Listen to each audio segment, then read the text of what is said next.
We are Our Place Out Loud. I am your lovely and captivating host, Louise Palanker, here with a panel of wise and wonderful teens. In the studio today, we have Montana, Aaron, Ryan is back by popular demand, Nikki is back by popular demand. New to the studio, we have Andre. Hi. Can you guys see Andre over there? That's Andre. And then we have Emma. And we have a special in-studio guest, those of you who are used to the Our Place app, which you can find in the iTunes App Store, Our Place. She has her own column in the app. She's kind of world famous. Jenny is here. Is there a camera on Jenny at all? Or are you just going to take my word for it? Can Jenny stick her face in front of your... Just lean in front of... She doesn't want to, though. She's like, please. Yeah, Jenny. Jenny! Take our word for it, people. Yeah, take our word for it. Jenny's here. So Jenny from Ask Jenny is here at Our Place, and we've got some exciting stuff going on. People have been getting into some really cool colleges. Ryan, go ahead, give us an update. I will be going to Newhouse School of Public Communications at Syracuse in the fall of 2015. Which means you know Oprah. It means that Oprah stood somewhere I will be. Yes. Excellent. Montana, college news. College thing that I forgot to tell you because I wasn't here last week. Mm-hmm. So I got accepted with provision to Berkeley. That provision, Berkeley School of Music, not Berkeley. Yeah, thanks. The provision being that I go study for a year at their sister school in Spain. Oh, So- you're like on That sounds the like a farm good team. provision. Yeah, it's the best provision. Oh, Yeah, it's like, you hey, have to you go have to to go to Spain. And I was like, okay, if I must. But yeah, I'm really excited for that. I don't speak a word of Spanish. Oh, they So- speak Spanish in Spain? Wow. Spanish. Yep. You're going to have to prepare for that. And then Emma's here. Hi, Emma. And Andre's here. Andre, are you going to college? Yeah. I'm going to, like, the other Berkeley in California. All right. Yeah, their engineering school.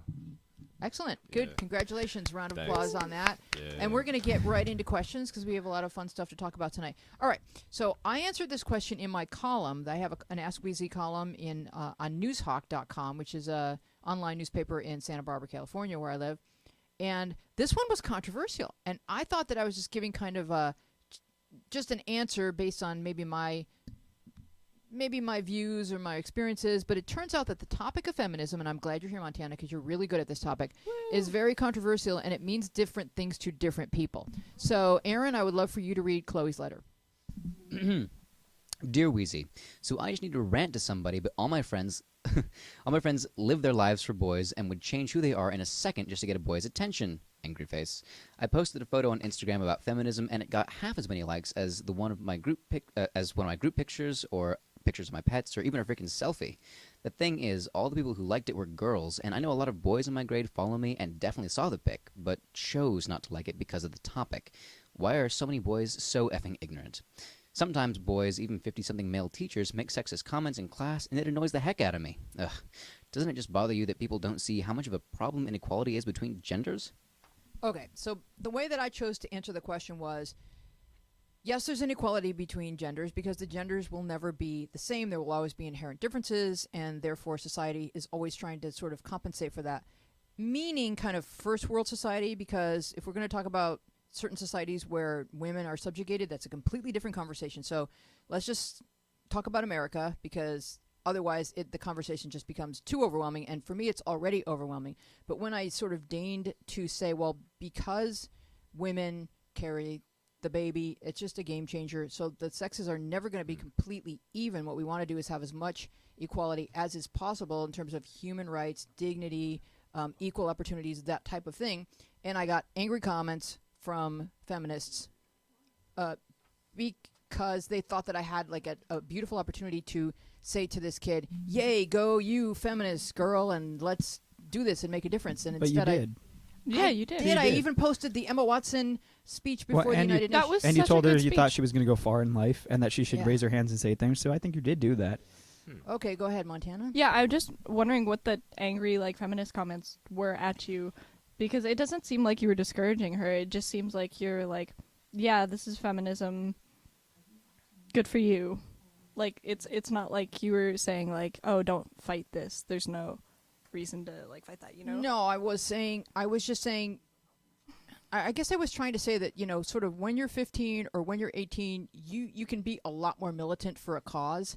and then as you grow older, you sort of come to realize, well, yes, this is definitely conceptually beautiful, but there's inherent problems because men and women will never be the same. Go ahead, Aaron. Well, equality doesn't mean that everybody's the same. It just means that everyone has equal opportunity, right? Like it's not necessarily conformity and uniformity. It's just like everyone is sort of on a level playing field. But beyond that, I think that what people took issue to in your column is probably like, and this is kind of this one's a little nitpicky-er, but like one example you gave was like cats and dogs aren't equal, but like those are different species, whereas men and women are the same species. They are. Men are from Mars. It says so. I can confirm this. On the internet, it says so. No, that's yes, but like it sort of boils down to like okay, another thing you said, like they women have babies, and that's a game changer. But like there are many women who don't or can't, and by choice or otherwise, and that it's nowadays optional, right? So no, okay, so just so take having babies and let's remove that. And then let's just go to the differences between men and women. There are certain. So let's take the military for example. If you're hiking for long distances and you're carrying a certain payload, are there differences between men and women? Like, are there other careers where there are physical differences between men and women? Montana? Yeah, I think there definitely are certain careers. Like, I don't know much about the Army stuff, so I don't want to speak on it too much. I know that technically this is something that pisses off a lot of feminists, Right. that like technically women aren't as strong, like, and that's kind of like true, and scientifically you can't argue that, but it's not like that. It's not like that it means like men are always just stronger and better and women are subjugated because of that. It's like biology makes up for it in some ways. Like yes, men are strong, but women have a high pain tolerance because Right. of like giving birth and stuff. So I want to give it to you because I know you're going to go on about equity. No, well, yeah. So Were you going to say that? Because I this knew is, it. This is kind of semantics, but just to address the first thing you said is like actually no, that what you were saying like isn't equality, is equality. And it's semantics, like I said, but the term equity is what you're looking for, Yeah. which is saying that everyone has equal opportunity and the playing field is leveled, because equality does mean that two things are the same, that men and women would be the same. So equity is the better term, and it's semantics, but you know the same way that you were analyzing the semantics of Wheezy's response about cats and dogs, and it didn't really do justice to the point she was making. So that is like one of the things that I think is important, and I always like say that even though maybe it doesn't have a huge effect on the actual situation, it is important to recognize that. And on what you're saying about like, okay, so you were saying like the stronger thing. Yeah, it's like scientifically it's easier generally for men to build muscle, but it doesn't mean that any singular woman couldn't be as strong as any singular man. And I Yeah, think that's the that's important true. way to look at it, is that biologically it's easier for me to build muscle than Montana, but it doesn't mean that if she put the work in, she couldn't be stronger Yeah. than me. And I think that's the way you have to look at it. I agree with that point too. Like for me, it's more like of a mental game than a physical game, because like there's plenty of like weak men around. There's plenty of like strong women around. So it's just depending on like how much work you're willing to put into your like own body to make yourself fit. Because like there's a lot of girls out there who like bench more than me, squat more than me, and I'm not even mad. Like, good for them. Like, I'm proud. Like I'm if you proud. both started at the same place, it might be easier for you to get there, but you But could that both get shouldn't there. matter. But yeah, exactly. Yeah. But you can both get there regardless of what it takes. Nikki?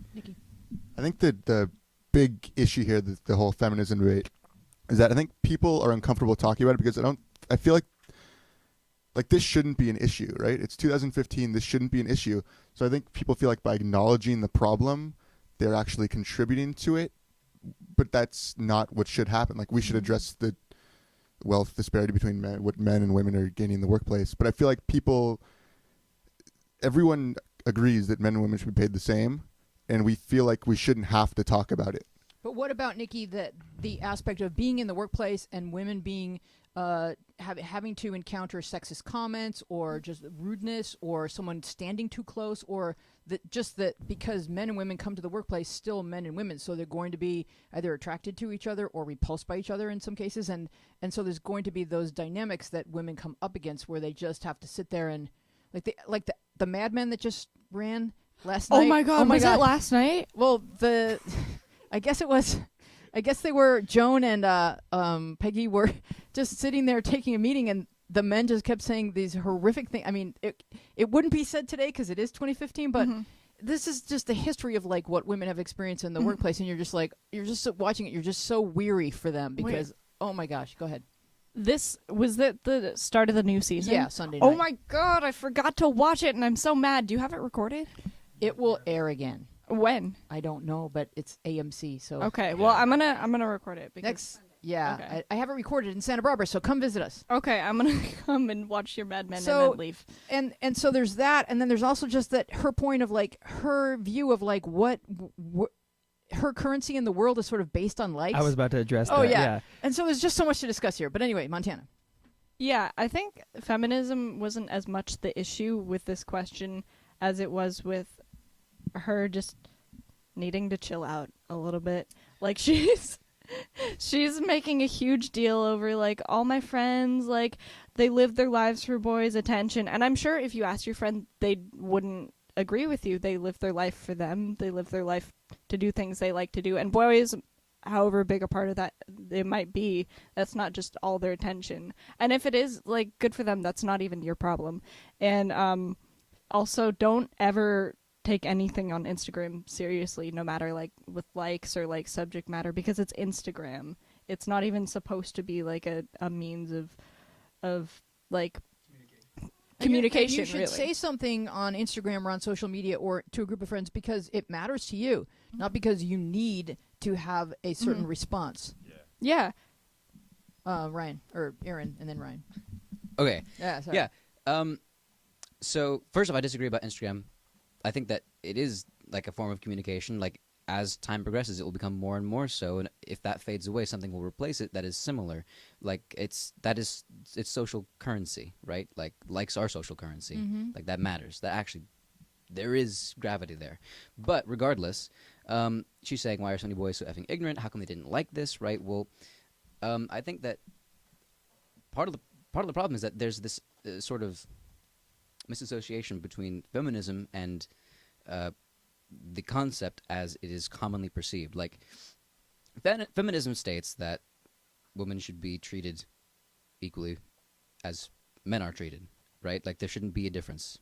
Whereas it's commonly perceived that what it means is that women are better than men, which is extremist feminism, which has existed forever and still exists today, but is not at all what feminism is about, right? And the problem is that, and I've encountered this a lot of times, that people don't understand that that's what feminism actually means, that there's equality, equity. Well, because it has the title, it has femme in the title, and so for a boy to publicly like that when he hasn't really come into his own manhood, he doesn't have the courage or the sense of self to really say that out in public, unless there were a room full of 10 boys and they all agreed we're gonna like this, because he's sitting alone in his room going, well, I get your point, but I'm not gonna be the first boy. Anyway, go ahead, Ryan. I don't know that I fully agree with that. I think that can have an effect on it, but I know for myself, like how I decide what I like on Instagram is like someone posts a picture of a cheeseburger and I'm kind of hungry, so I like it then. But if I had just eaten, I wouldn't like that same picture. You know, and I also don't like pictures that people post on Instagram that have any like real political like background to it or like any, you know, like I don't really like it when people post a lot of like meaningful quotes and stuff because it's like I just want to see like whatever beach you're at. Like that's what Instagram is to me. So I just don't like it because I don't want people to keep posting them, not because of the actual topic behind it. One of the things I wanted to say, though, about like how it is social currency is like, yes, it's social currency, but it's social currency amongst 15-year-olds who don't know what they want in the world. And I think it's also important to remember, and this is more of like my like philosophical take on a lot of like pressing social issues, is that it doesn't matter how anyone thinks or feels, and we shouldn't be worried about changing that. Like you can, like, it's about, you don't have to spend time around those people, but it's the most important thing to push for change is the actual effects it has on people. So if someone wants to be what you would consider ignorant, or if someone wants to be a bigot, or someone wants to be just rude, it's not our job to change them or tell them they're wrong. It's just our job to make sure that their opinions don't affect how we get to live our lives. So if someone like that is in the workplace and it's making it harder for you to work, or someone is has power over legislation and is making it so that your pay is still not as high as a man's pay, that's an issue. But if it's just someone who's bothering you, you can tell them to stop, obviously, if they're there. But it's not our job to tell people, in my opinion, that they're wrong for thinking things, because I just think we get to think whatever we want. We just don't get to put it on everyone around us. Well, what a 15-year-old wants in the world is exactly what you want in the world, which is to be heard, to be believed, to be valid, to be considered important, and so she made a point that was important to her, and nobody agreed with her, and that hurt her feelings, and it would hurt your feelings too if you felt like she had gone out on a limb and made a political statement that or something a cause that was important to her, and she wasn't received, then that hurt her feelings. I mean, if I got nasty comments back, I would feel that way, but just like not getting the likes, like I don't know, like pictures of me and my friends don't get as many likes as pictures of me and my girlfriend. It's just like one of those things that like I think it just depends on what you're posting, and it's not so much how much they agree with the content of it. It's not like anyone values my friendships less than my relationship. It's like right. you So know. what I'm saying is, if you want to make a statement that you think is meaningful, you make it. Because it's a tree falling and it's going to make a sound. There'll be ears there that will hear it. They may not be willing to click the like button, but they heard you, and it may change the way they look at something. And that's why you should make a statement like that. Nikki? I think you were spot on, Wheezy, about why guys didn't like that photo. I mean, when you ask a guy, do you think that men and women should have equal opportunities in the workforce, in life, 99% of the guys are going to say yes. When you throw out the word feminism, everyone kind of freaks out. I think the FEM at the beginning Right. of that word freaks guys out. Yeah, it's a little bit off-putting, because if there were a cause called manism, I don't know how many women would go like, Oh, that's yeah, like, or they'd be worried like, wait a minute, we thought you were, we thought you were dainty, and now you just went and liked that manism post, and now we think you're butch. So, if they change the term to humanism, because we're all about really human rights, and it's just it's like, there's LGBT rights, there's civil rights, there's feminine or women rights, and it's rights in general. We're all in favor of rights. Hopefully, all of us. Go ahead, Aaron, and then Montana. So regarding the name, for sexual inequality, it really is mostly women who are affected, which is why it is feminism. But what you were saying regarding okay, you asked the boys in a room, right? Like, should women be given the same opportunities, whatever else? And they say yes, yeah, that's probably true. They probably will say yes. And then you say, are you a feminist? They'll be like, what? No, right? But they are, according to the definition of feminism, if they agreed with the first statement. And if they're recoiling, it is only because they don't know what feminism means in relation to the beliefs, right? In other words, there's a miseducation. And they're concerned about the perception of them once they click the like button. Right, but they wouldn't be if they knew what it meant. If they think that it means women are better than men, they're not going to click that, and they're going to be like, oh, that's weird, right? But if they know that it just means that they support women, having... That's why Emma Watson's campaign was he for she. Right. Meaning making it cool for men to stand up for women. Right, which essentially mostly boils down to making sure they know what the word feminism Right. means. Montana.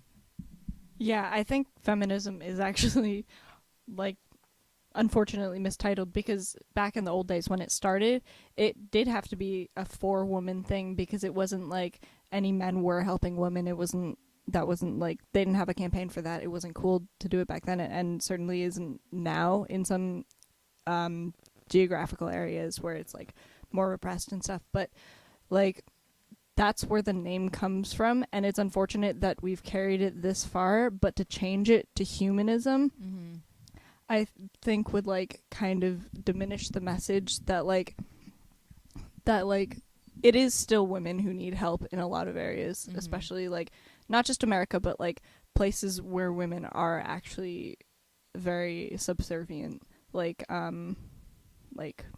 don't want to say anything specific, but I think changing it to humanism would undermine that The title wouldn't be accurate for what the goals are. Yeah, the title wouldn't be accurate for what. Well, no, Humanism that's not would be true. like a human rights movement, whereas this is specifically a women's rights movement. Andre? Sorry. I just want to say that there's a lot of people out there, not just women, who are oppressed in the world, and then I feel if we have a united effort toward humanism, I think we'll have more results, because we're fighting for something that everyone is cheering for, right? Mhm. Instead of just one group or anyone else want to take it? Nikki? I mean, I'm just wondering if the whole name thing is being overblown. Mm-hmm. Yeah. Like, if the guys agree that men and women should have equal opportunities, does it matter? I don't know, but does it matter that they won't acknowledge that they're feminists? Maybe not. Maybe I don't in know. the long run, no. Because I think by the time men get to be 30, they'll be comfortable with who they are, and they'll be like, yeah, I'm a feminist. Montana? Yeah, I didn't mean to say humanism, I guess, wouldn't be the goal, because the end goal of feminism is human rights across the board. But like having to change the name is kind of giving in to ignorant people's demands of like, oh, we don't want to be feminists because that's like for women. And do you see what I mean with that? Well, if you think that being a feminist means that you're taking the side of women and that there is a battle of the sexes and that therefore one side is going to be the victor, instead I feel like it's not a battle, it's a collaboration. We're here on the planet together, so let's just stop fighting and work for all people, as Andre said. And then can I just quickly? Yeah, and then I want to jump off this topic quickly so Okay. that we can get to more questions. So, And just one more thing that you said, Meninism or something. That's actually a thing, and it's it was a joke started by feminists. I have so many of those pictures saved on my phone. It's not even funny. They're so funny. Look it up, Meninism, because like, it was a joke started by feminists, and then people who are anti-feminists, like, believed it. No, they didn't. They thought it was a actually real believe They thought thing. it was a joke too, but they thought it was a joke for their opposition to the cause. Not Yeah, like, yeah. It wasn't that they actually believed that it was a men's rights movement. That's all right, what let's jump people to the say. It was phones real just- quick. Hello. Hello. Hi, this is Nina. Hi, Nina. How are you feeling? Hi. All right. Really? What's? Yeah. Could you please explain your absence? Well, on Friday, I got my feet turned purple and my face got numb and I couldn't see. What? And yeah, so that was a little bit scary. And then Wow. I Do went you have to the plague? doctor. I went to the doctors and they said they had no idea what was going on. Yeah, I think you have the plague. Oh, jeez. Yeah. Do they now And then have any I- idea what's going on? Like, the plague's actually starting back up again in some parts of Africa. So. Okay, so Nina hasn't been to Africa. I'm just making a joke. I'm not trying to scare you. So did you figure out what it was? No. So we went to another doctor and he didn't know what was going on, so I went in and had blood taken out of me, Oh, wow. and I didn't like it. That's- And I then feel like you have a little infection or something. A little. I don't know, but I've just had headaches for the past 3 days now, and I don't really know what. So All right. Well, feel. just chilling. So I didn't end up going to Virginia. Okay. Well, your voice sounds good and you sound healthy. So thank you for calling in. We've got a lot of kids in the studio here that would love to meet you. So get healthy and come back here soon. I will. All right, Nina. Thanks for calling in. All right, bye guys. All right, honey. Bye. Take I care. mean, Drink water. Drink water. Who wants to read the question from Anonymous? Ooh. Ryan. It's been a long time since I've heard Ryan's my back. voice on. Oh, Actually, that's I not know. true. Everyone's But really excited about this. Hey, Ryan has his own podcast now, you guys. I do have my Yeah. own podcast now. Sports. Yeah, it's a sports podcast though, so yeah, don't worry about it. No, so Anonymous asked, "Hello, Wheezy. I have a fairly big problem. Thank you for answering if you can. I'm 15. My family is part of a certain Christian religion, and I'm an atheist. I don't believe in God at all, and lying and going to church. I'm lying and going to church twice a week and going out and preaching in the ministry twice a week also, and pretending to be religious is killing me. My life is so restricted I can't stand my family's religion anymore. In our religion, if someone leaves, you have to cut ties with them. If I leave, I will legitimately lose everything. Not an exaggeration. I will lose my family, my friends, my home, my everything. I'm terrified. My parents will keep me homeschooled just because they think that non-religious people are poisonous and I have no outside friends I could turn to. I'm going to have to pretend to be religious until I'm an adult for fear of them shunning me in my own home, but I'm so terrified of being on my own. I love my family dearly, but they said if a family member leaves the religion, they will have to disown them. I have nobody I can confide in. I'm so scared of all this. I'm going to be alone with nobody." All right, the phone is ringing. Hopefully that's not her parents. Well, it's anonymous, so So, unless like, they're like anonymous parents as well. Right. It's just a really sad situation, and it's kind of across the board. The super religious version of almost every religion will say and do the same thing. They're fear based rather than being love based, and so that what they try to do is control rather than saying, you'll be ours forever if we let you go out into the world and come and go as you please. But if you try to hold on to something too tightly, it's not really yours. And so I really disagree with a lot of the philosophies that the parents are trying to impart. Go ahead, Ryan. Yeah, well, I was just going to say, it's when you hold on to something too tight, it starts to hurt, and that's when it wants to leave. And it's like, I think you answered your own question, though, by saying that you're going to have to be like this until you're an adult, and that as sad and painful as that might be, that simply is the way it is. Once you're an adult, I'm not going to say you shouldn't worry, but I wouldn't be extraordinarily concerned with it, because I know a lot of times when someone, and I mean, it sounds like you and your family have a loving relationship apart from this. When someone loves someone, and something starts to affect them, their opinions can change very fast. I know my grandpa, for example, was like very, very opposed to same-sex marriage, and like, you know, and then my brother came out, and now he's all for it. And it's one of those things that was like a core part of his political identity, and then all of a sudden his grandchild is gay, and you know that shifts entirely. So for something like this, you know, maybe they're not going to just say okay and not even, you know, not going to say anything about it. But it's certainly possible. But I would be inclined to believe and at least hope that once you're an adult, if you are respectful about it, your parents would not fully disown you and leave you by yourself, you know. And it's possible, but I wouldn't worry about it so much, because that time, you know, is not for at least another 3 years, and you never know how it's going to end. Right. So, yeah, you do have a fairly big problem. I'm going to start off by saying you can't do anything about this now. There's nothing you can do besides wait it out, which is so terrible, and I am so sorry. That's really, it's so hard for me to think of kind of a tougher situation to be in. So basically, they're saying you are our child until God says otherwise, and you're gonna, it sounds to me like you are going to make that call eventually when you are old enough and you feel confident enough, and you need to be prepared for that moment. I would absolutely not expect them to, you know, go behind God's back. Like, if they are so adamant as to not even let you have friends who don't view God the way that they do, this seems like a really kind of a finality. There's a finality to it. So, like I said, I'm so sorry that you're going through this. When you do make that call, which I hope you do for your own sake so you can be who you are, it's going to be one of the hardest things you'll ever do.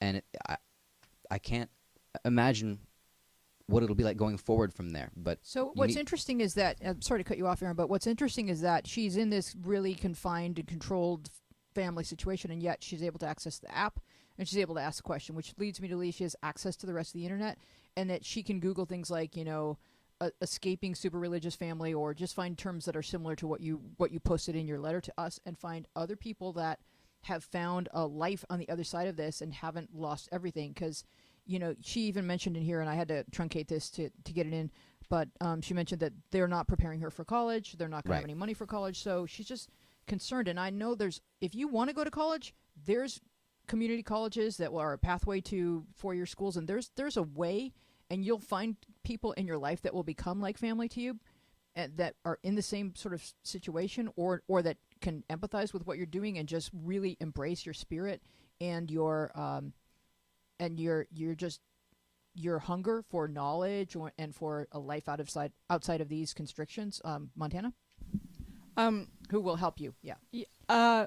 What was you said you talked to her after this that they weren't putting money away for college. So what did they expect her to do? No, when I'm she just saying graduates that high school? what I meant was that this letter was longer. Mm-hmm. There were more details in it, including that she doesn't think that she's going to be able to go to college because her parents never speak of college and there's no money for college. So usually in really strict sects like this, they don't want you to go. They don't want you exposed to other ideas. Taking a class in religion would be the worst thing for her parents. Like for her to actually learn that there's other ways of looking, even though she's figured that out all on her own. Yeah, because she's kind of categorizing herself as an atheist, meaning being in this family has caused me to believe there is no God. So there's, you know, you give your child life, you give life to your child, you don't get to live it, and her parents haven't yet figured that out. But as Ryan was saying, when she goes off and if she goes to school and if she creates a life for herself, let's say she has a baby, then her parents may really soften and say like, oh my gosh, it's now I have to decide between this religion, which I thought was like a number one, and this child and my grandchild, and I was more capable of compromising than I ever believed. So you may be a wonderful lesson in your parents' lifetime as they face that. And I don't think that you should trap yourself just for fear of losing them, because you may gain them in a whole different way on your own terms. You may gain the world and you may gain yourself. So go ahead, Aaron. Yes, I guess that's true as like a possible aside positive, right? Like, yeah, they could eventually see that, you know, it's not all so bad. But regardless of that, I'm wondering, you're homeschooled, you're in the house a lot probably with your community of people in your religion. Is there any chance of you making any money at all? If there is, do that thing, whatever it is. Like, assuming it's not illegal, right? But like, make some money now, because if you do want to go to community college, you're only going to be able to do that if you have somewhere else to live. So, because they're not going to let you do it. So, money first and foremost. That is freedom at the beginning. Yep. And what you were saying, right? Like reaching out, finding support groups, right? What did other people do? Right. What can they suggest? So on and so forth. Great start. Let's go to the phone, see who's there. Hello. Hi. Hi. Is this Jordan? No, it's Space Ghost. Oh, hi. So this is another one that hits home with you, right? Of course. So what? Anything relating to sexuality and religion always relates to me. So share some wisdom with this child. Oh my God. I'm the only atheist in my family, as far as I know. Do they know that you identify as atheist? No, my mom knows that I'm not Christian, and she's like, "Oh, okay, as long as you're respectful." But I try to avoid going to church as much as I can. Usually, but just like, because my mom's just like, she knows I'm not Christian, so she doesn't force me to. But my dad's side of it, we told me, they're like, "Oh, well, if you ever weren't a Christian, we'd disown you because you're not in God's, you're not one of ours, you're not one of us, and you're wrong, and you're horrible." And yeah, I understand the pain of this anonymous so much, because it sucks so bad. Yeah, it really is. It really does hurt. It's like your family is saying, not only do we not approve of what you're planning to do, but we don't accept you, the you-ness of you, that you are embracing as yourself, we reject. And nothing hurts it like that, like being rejected from your family that way, just for having your own individual thoughts. And so I'm here to say you guys are right. Everyone has a right, as long as your thoughts are humane and you're not trying to hurt other people, then you have an absolute right to believe the way you choose. Your parents get 18 years to sort of indoctrinate you, if you will, into what they believe to be the religious sort of way of life that they've chosen, and they get 18 years of church and synagogue and whatever temple, whatever they choose to do. And then parents the world over just have to accept, well, I've parented this child. I don't get to live her life. Those are not the terms of parenthood. So, having a child having to choose between your child and your religion, or asking your child to choose between what they're feeling and thinking and you, these are not humane choices to ask a person to make. Ryan? You said this is Space Goats on the phone, right? Yes, it is. I mean, I think that if there was ever a purpose to the app, this is it. It's for Anonymous to connect with someone like Space Goats who shares a similar circumstance and talk about that kind of thing, because obviously, like you said, she has access to the app, or he has access to the app. Mm-hmm. And there's nothing more comforting than finding someone and talking to someone who's going through or has gone through the same problem that you have. So I think that this is like a great opportunity here. And as much as we can fix, like we've said, there's not much you can do about it at this point, but there are certainly ways to comfort yourself, like connecting with people through the app. So Space Ghost, why don't you find this post and Ask Wheezy and go ahead and tag onto it? I'm sure that he or she would really enjoy hearing from you, and we really appreciate your phone call. Thank you so much for calling in. We're going to jump to the next question from Lore Marcus. Is it right to kiss your crush that is single and doesn't have a boyfriend, but she likes me so much and wants to make out with me every day and wants me to date her? Would it be okay for us to make out a lot and not date? P.S. Eventually we will date.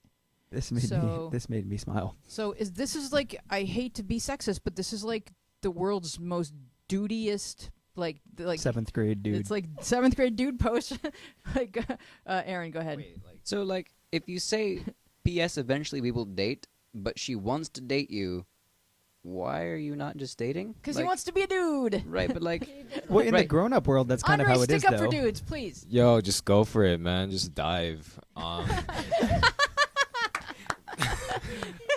Yeah. If if you're both like wanting to do it, like I understand like that you might be all like, oh, what if I mess up or something like that. Like everyone messes up, man. It's chill, just like relax and go for it. And No, if he you wants to think know if it's like if he's like going to be the worst person in the world It's if fine. he just makes out with the girl and then Oh, if you eventually leave afterward? eventually like when we're 47 we'll date. Wait, 47. I'm just joking. She's saying, Oh, she's okay. making I'm fun just of me saying it's a eventually. dude post. It's a dude post. Do I get to hook up with the girl without dating the girl? That feels dude, Oh, I get it. right? Okay. Montana, okay. Yeah, I think Go for it. Yeah. like go ahead. if she's also down for it, like you can hook up with her and not date, but like why would you do that if both of you want to date? And like why does he want to just postpone this dating? Is it because he wants to change his mind like after they hook up? Because you can do that too. Okay, so the rules are you can hook up with a girl Yes. who wants to date you as long as you're clear that you don't want to date her. We're just kissing. We're Yeah, just but he dating. wants to date her. Someday. Oh, like I see this as the big disclaimer. that's so Eventually, Yes. it means that maybe, yeah, like you said, when I'm 47, I think yeah, this but is like, I thought like hooking up with her is kind of seeing like, hey, should we date? Are we compatible? Yes, no. yeah. Well, I think he's saying that now to comfort himself. So, because he obviously like, he's like, is it right? Which means he's having some sense of it's wrong. So this is his way of saying no, it's right. I think. And then it would also just like add on to that, like, yeah, like you said, as long as you're like kind of clear about like this is just hooking up, or this is. Clarity.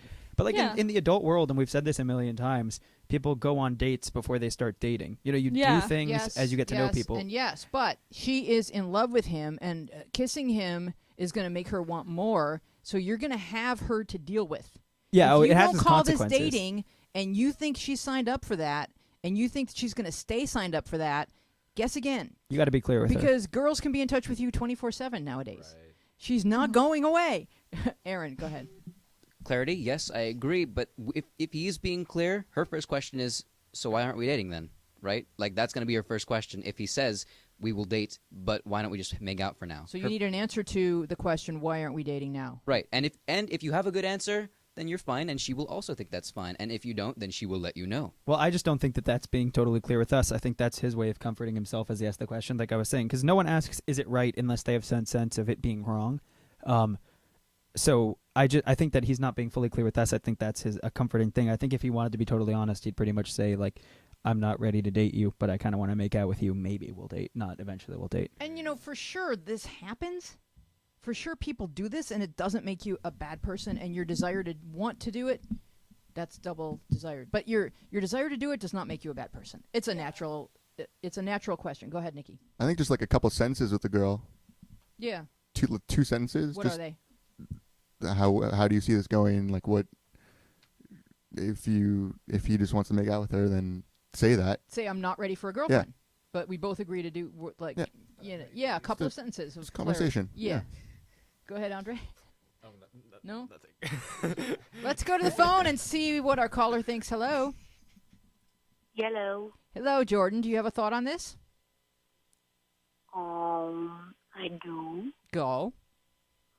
Okay, so the guy says that eventually he wants to date. He does say that. Why doesn't he just date her now? Well, maybe he wants to keep his options open and see if she's a decent kisser. I don't know how men think. But, the girl gets to say that to the guy. Why don't you want to date me now? Mm-hmm. And the guy gets to say, why do you want to date me now? Well, she's Can't answer the so question with a much. question. She likes him so much is what it says in here. Yeah, so much. So, I think as long as he's clear, then he can do as he pleases. She's probably going to go along with it, thinking that it will get him to like her more. But then at a certain point, if he's not dating her, and if it's not eventually ever, then she gets to say, this is not okay with me. I feel used. But, yeah, it's all about clarity. Thank you so much for calling, Mrs. Call. For next week, we will have Skype up and running. I promise, or Justin promises. And I'm going to tell you where Justin lives so you can come and hurt him. Weird writes, my younger brother is depressed, and it makes me so sad, and I feel like a horrible person because I'm trying to be helpful and supportive and caring, but I just end up making it worse. I just make it worse when I try to talk to him, but how am I supposed to just ignore it when he's crying all the time, or not wanting to do anything but play video games? He's saying he doesn't even like all these things that he used to love, and I'm really worried about him. Please help. I don't know what to do. Hands are going up, Aaron. So, first of all, I'm just going to say that, and it's going to sound wrong, I'll explain, but it's not your problem, meaning it is not your responsibility to take care of because you are not his parent. You can be there for him, and I recommend that you do be there for him, and what he does do with him. If he's not doing anything but video games, get in on that, right? Be there for him, listen to him. If he does want to talk, don't push it, just go with the flow. But outside of that, there's not much you can do besides like air your concerns to your parents who are in a position to do some good. I love you and I worry about you, and give me a controller? Because I think sometimes just activity feels like bonding, and words aren't always necessary. Ryan? Yeah, I don't think I've had a question in the app or like I've seen a question that we've addressed on the panel since I've been here that has more resonated like with my past. And I, from someone who was extraordinarily depressed and similar things to this, where like things I loved, I just like they were too much of a burden to even handle. I had no energy to do any of them. I wouldn't even say I love you and I'm concerned about you. I would say I love you. But the concern is like, if you're depressed, you know it. Yeah. You feel it. I don't think you need to hear it from anyone that they're concerned about you because, quite frankly, you don't have the energy to care about what they think. Right, so it feels like an obligation. Yeah, it's just you want to hear them say they love you, and then you want them to play with you. And look, you're going to have to deal with your brother being really grumpy because when people are depressed and they try and do things with other people, it's a push for them to even interact. So, like, for him playing video games with you, I know if my brother had tried to sit down and play video games with me when I was going through this, if he was trying to be nice but did it wrong, I'd still be mad at him. Like, if he, people... It's the kind of thing where someone could be doing you a favor, but they're not doing it the way you want them to, and even that is enough to, make you. I mean, for me, it was also a combination of depression and anger, so it might be a little different. But for me, it would like even agitate me and make me angry. I don't think you have to worry about him that much unless your parents are really not doing anything on their part to support him, and it's painful. And he needs to get, he needs to see a therapist, and hopefully, if he needs it, he'll be on medication and whatever he needs to help him out. But yeah, just be there and love him. It's like he's crying. If I can it's hard to make clear because I've been through it, so I know how it feels and I know what I was thinking, but it's not exactly clear enough to put into words. But he's crying all the time because life just kind of sucks, and it's like everything you do, like I would have things that I loved and I hated doing them no matter how much I loved them because I just wanted to lay there. If I finally got the energy to like say play a video game and the batteries in my remote died, I'd just lay on the couch for 6 hours until I had the energy maybe to go and get a new pair of batteries from 2 feet away. Wow. It was just, that's just how it was. So it's not something that you can really explain. It just, life kind of sucks when you're depressed because you don't like anything. Like you said, the things he loves, he still doesn't like. So just be there for him, telling him you love him. One thing my brother did that I appreciated was when I wanted him there, he was there for me if he could be, but he didn't push himself into my life, and when it was too hard for him, he took care of himself and he left, and he'd go and hang out with his friends. So that's what you can do as a brother is be there for him, but also be there for yourself at the same time. That's really helpful. Thanks, Ryan. All right, let's jump to the next question. This is from Anonymous. Do you know her? My best friend. Yeah, my grandmother used to fight with my mother before I was born when my nan used to live at our house. She moved out a long time ago, and now whenever my nan comes over to our house, my mom doesn't really talk to her. She replies curtly or turns on the TV and flips through channels, totally ignoring her. I am losing all the respect I had for my mom. I've told her that, but she only lectures me about the value of parents. This seems ironic.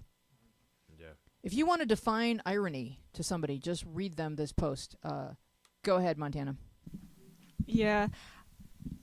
I wouldn't personally get involved in it because it seems like it's something that's between them. And if you're the kind of person who wants to like help solve family issues, like I guess you could ask your mom or your grandma what they why they don't get along very well and try to like figure that out, like, and maybe be the middle ground between them. Personally, I wouldn't, because my thing is I just don't get in family issues, and that's how I keep my life a whole lot easier. Yeah, I mean, you can say something like really non-judgmental, but just help me understand what went on between you and Nan, because it hurts to see the frostiness in the air, because I love both of you. But, if the older you grow, maybe the more your mom will tell you. And if she starts to like throw Nan under the bus, go, okay, stop there. I don't need to hear you throw her under the bus. I just want to kind of understand like where the tension comes from. Yeah. Andre?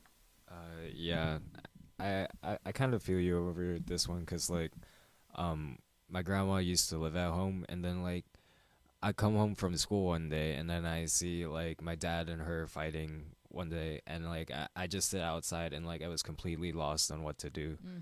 But with time, I guess they solve out their own problems, so you should leave it up to them. They're like adults, they're reasonable people, right?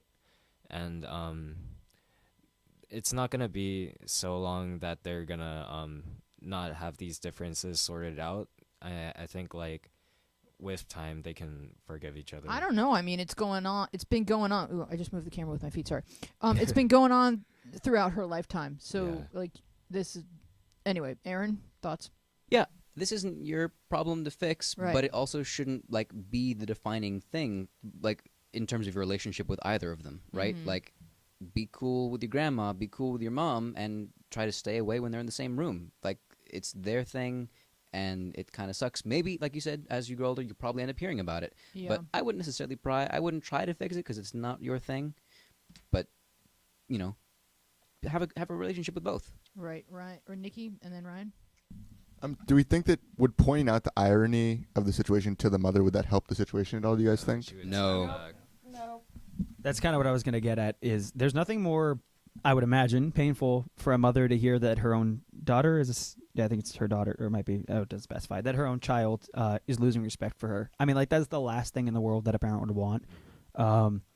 And so I think pointing out the irony would just be another level of like, here's where I don't respect you. And as a parent, you know, you give birth to this person, you raise them for years and years, and you know, you're not like an infant. Obviously, you're typing a message to us. You're like, you know, you're getting up there in age, and your parents have spent so much time and money and effort on raising you, and then to hear that you lose respect for one of them But, would be extraordinarily painful, regardless of whether or not it's true. She's just not going to respond well to it. But see, I could see you saying something that does not include the word irony, but still points it out, like saying, "I do respect you, Mom," and so that's what makes me curious about why you're not respecting Nan.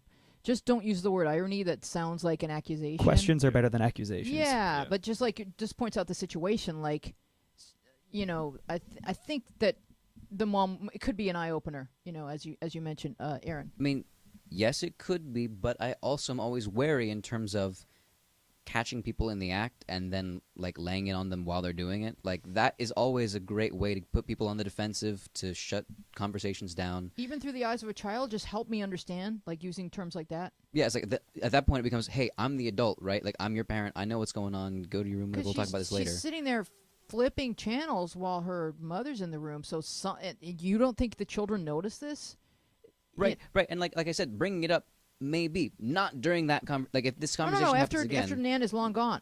No, not in front. No, because Right. she says I'm losing all respect I have for my mom. I've told her that, right? Mhm. And she says she only lectures me about the value of my parents, right? You say that's the ironic situation that Right. later on she brings up, right, that I'm losing respect because of the situation, and she's like, hey, value your parents, which is me, the mom, right? Mhm. So that has already kind of been poked at a little. Right. And then if you then go and say, not necessarily, you know, that's ironic considering you don't seem to respect grandma, but like that is catching her in the act while she's doing it, and that's a great way to bring up a wall between you and your mom in terms of the conversation.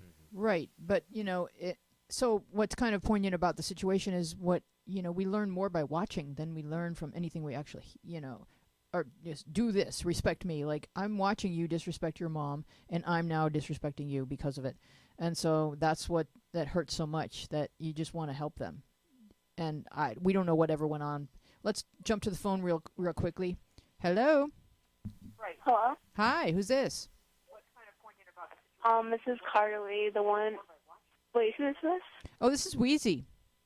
Oh, hi. Oh, Carly, my Cowsill friend? Yeah. Hi, how are you? Yeah. Good. Thanks for calling in. I'm watching...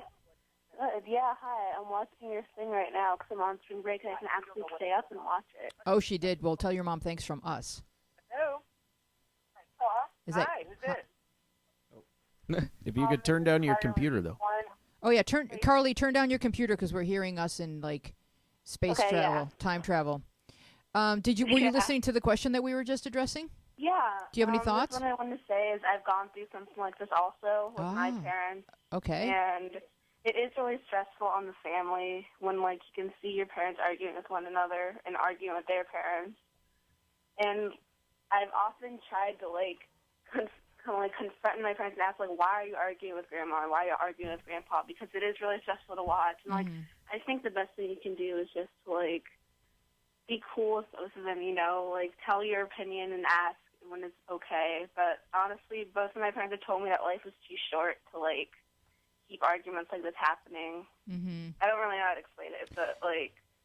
Yeah. I know what this person is going through and how hard it can be to see all the stress in the family. It seems really bad, like when a family's your family is getting torn apart because of something like this. But it's best to just like stay cool with one another and just like confront them every now and then when you can. Because like honestly, I think life is too short, in my opinion, to keep fighting. Right. Keep times like this happening, but if I don't know. I think what you're trying to say is like, don't watch your mom fight with her mom and then fight with her over it, because you're just piling on. Like, and thank you so much for calling. Try to like confine your mom, just saying like, why, like, grandma or whoever is going to pass away one day. Do you really want this to be like one of the last? Do you really want this to be like how you remembered your last few years with her? That's a really good point. Thank you so much for calling in, Carly. We really appreciate it. Good insights. Let's jump to the next question from Gay Emo Boy. No one at my school is gay, but I really want a boyfriend. Maybe I could find someone online and it would be a long-distance relationship, but that's so difficult. Do you think that gay kids should find a relationship online, or should they just wait to grow up? Because it sounds like it's dismissive to say, oh, well, since you're gay and it's kind of controversial, just wait until you grow up. Because why shouldn't they get to have a relationship in high school like all of us? Go ahead, Aaron. So, like, I guess that would depend on what he means. For example, like a dating site, like an actual dating site devoted to dating. I don't know many high schoolers who go to those. It's not safe. Yeah, I mean, like, I think that's kind of like meeting someone in an online community that you're already a part of, and then that turns into something else, like a gaming community, right? Or like that's Our Place or something. Yeah, like that's a little different. Although Our Place is not a dating app. No, it isn't. But I know there's people that I've met on there who are dating. How could there not be? It's life. Right, and like as friendships form, who knows, right? But like in terms of going to an actual community for high schoolers to date online, that's hard to say for anyone. Doesn't matter if you're gay or whatever else. Like it's kind of, that's a sketchy territory. Ryan? Yeah, no, I agree with what you said, and then also like, it's a difficult situation to be in, because you're like, okay, there's no one at your school is gay, so now who can you look for a relationship with? Yes, I don't believe that. And there's kids watching him, and they're like so jealous because he's out and they're not yet. So there's kids. But as far as like how you perceive it, there's no one to look for a relationship with. And this definitely is difficult, like in your situation. But my personal motto, as far as my dating is concerned, is like I don't seek out relationships. I just seek out people I want in my life, and then they can turn into relationships. So. Because I just don't think you're going to find a successful relationship with anyone if that's what you're really looking for, if you're seeking out the relationship more than the person who it's with. Well said. And on the other hand, if you're in high school and you just kind of want someone to date, then that's different. Then by all means, you can meet someone in a safe community and get to know them if you're not really looking for like a long-term successful relationship. But and that's my personal motto. It could be different for each and every person, but that's just how I see it. Montana? Yeah, okay, you kind of stole exactly what I was going to say, because, I think the problem with, like, these dating sites, other than some of them being, like, super sketchy and, like, possibly... Although my mom met her husband on JDate, for what it's worth. Okay, so that's cool. And... But not in high school. Right, no, when they were, like, 50. So if you want to wait till then, go on JDate if you're Jewish. I'm... Yeah. Wait, Dating do they tips from check if you're Jewish? No, you Do don't they have what? to be Jewish. No, you just but have to be it's- wanting to date someone. But the Jewish. idea is that it's like you would sign up because you want to date someone Jewish. So if you're not Jewish, no one would want to date you on the site. There's a they lot all- of non-Jewish people on, and there's like Catholic dating sites and a lot of non-Catholic people. Well, But okay. who would? But Like if my if- cousin, like she Go ahead. wants to date a Jewish guy specifically. I don't Why? know why. But my thing is like my mom She signed just up because does. my mom signed up because she wanted to date a Jewish guy, and then my stepdad signed up because he wanted to date a Jewish woman. So no one's going to sign up with the intent of dating a Jewish Your guy parents or should just be woman, back with each other. and then no, I'm saying like no one would want to sign up to date someone Jewish and then date someone who's not Jewish. You see what I'm saying? Because if I you're know, but they don't come over to your house and say like, "How many times have you been to temple this month?" Like you can, it's just that's the Yeah, focus, yeah, but yeah. you don't have to be Jewish. Right. Just like there's no, Catholic you don't kids. have to, Yeah. but Yeah. but a lot of people are looking for Anyway, Jewish people Montana's on that point. specific site. Farmers oh, meat is God. also good. Oh, farmers. You actually have to be a farmer. They check up on that. And Or there's you- one or that's you like can really join The Bachelor exclusive. to find a farmer. There's one where you have to be like really attractive, and they like kicked a bunch of people off for like signing up and then not maintaining their like looks or something like that. Yeah. I heard about that. It was like it's like 1,000 people. Farmers in the who've entire gone to thing. seed.com. Go ahead. Oh God. Oh, that wheezy. Sorry. The Flappy Bird joke a while ago. Sorry. And now this. Sorry. Montana, finish your point, please. What was my point? I don't even know. remember. After Farmer's Date. Just Oh that yeah. if you Okay, can so I wait- remember. Yeah. I hate to say like wait till you find the person because granted it could be a while and it isn't fair that straight kids get to like date more openly than gay kids. And also going with Weezy's point, there are more gay kids in your school, or at least bi kids are willing to experiment who just you don't know it. There will be. Just wait. But it's not okay to say wait, but at the same time I don't think you should look for a relationship because once you have it then it's more about the relationship than it is about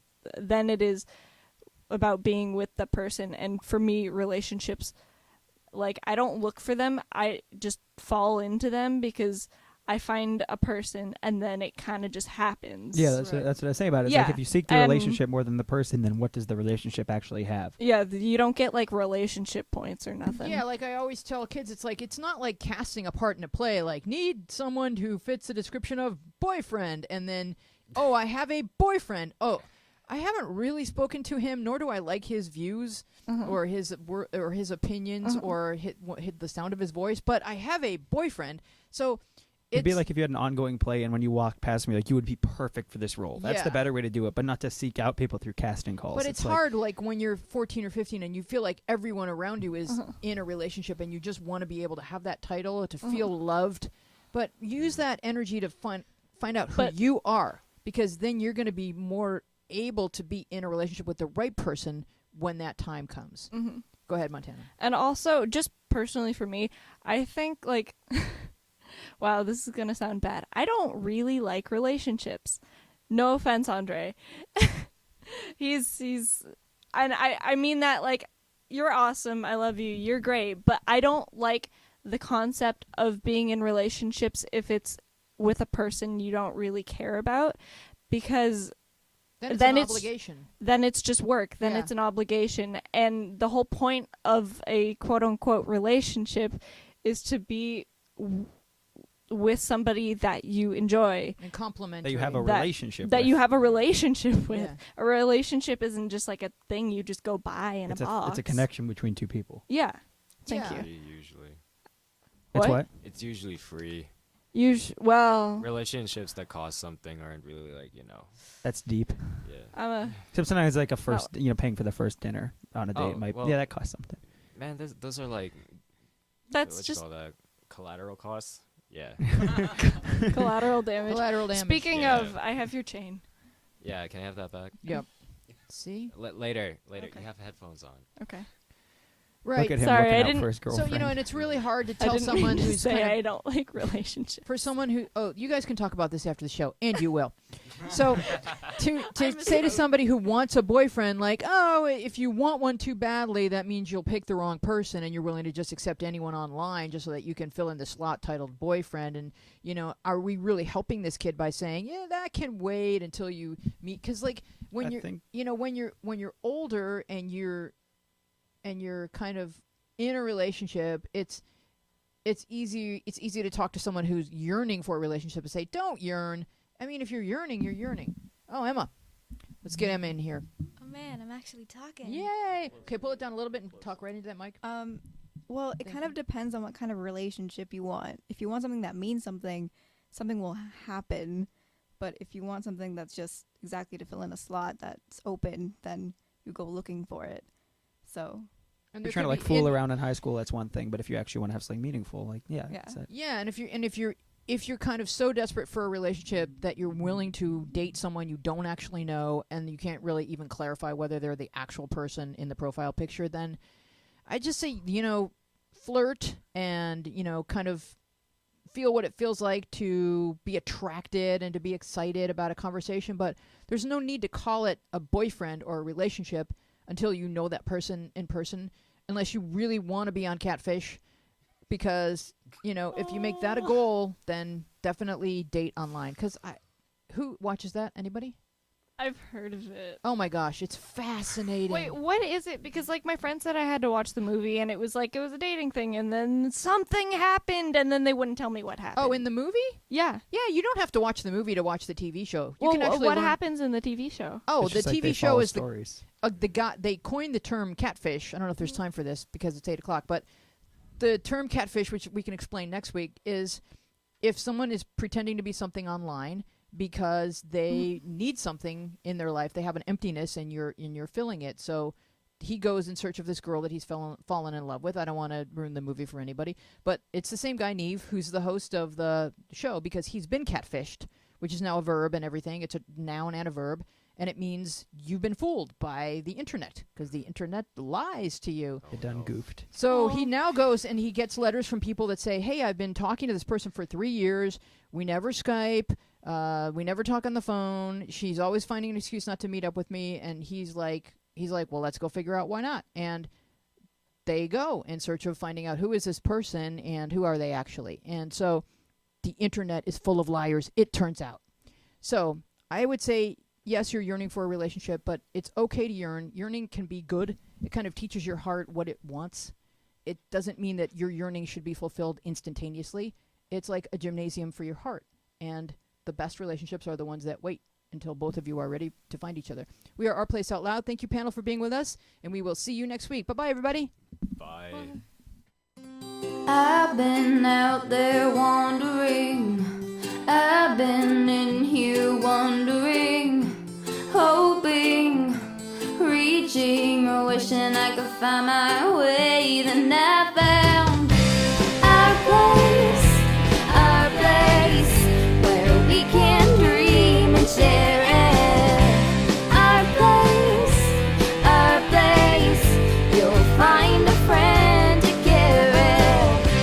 I may look a little hazy and I may feel a little crazy. I'm sifting through confusion and I'm searching for solutions, and I know I'm answer bound, 'cause I found our place, where we can dream and share it. Our place, you'll find a friend to care it. Hear you, heal you, steer you back to kindness. Your soul may be in tatters. You'll learn what really matters. Our place, where we can dream and share it. Our place, you'll find a friend to care it. Hear you, heal you, steer you back to kindness. Your soul may be in tatters. You'll learn what really matters.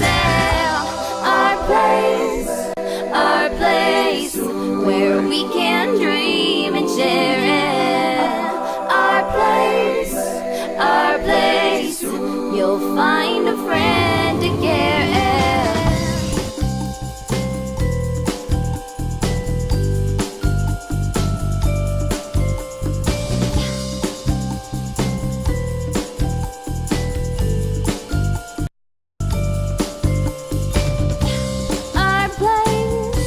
Our place, where we can dream and share it.